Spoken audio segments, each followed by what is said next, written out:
আজ ভাইফোঁটা ছিল, ভাইফোঁটা স্পেশাল লাঞ্চের মেনু তোমাদের দিনের বেলা দেখাতে পারিনি, অনেক ব্যস্ত ছিলাম। যে এখানে ডাল করেছিলাম,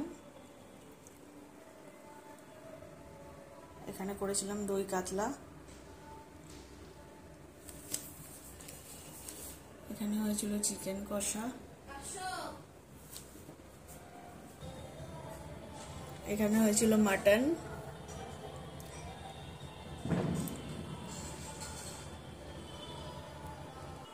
ডালের সাথে এই যে আলুর চিপস রেখেছিলাম, এটা কিনে এনেছিলাম আলুর চিপস।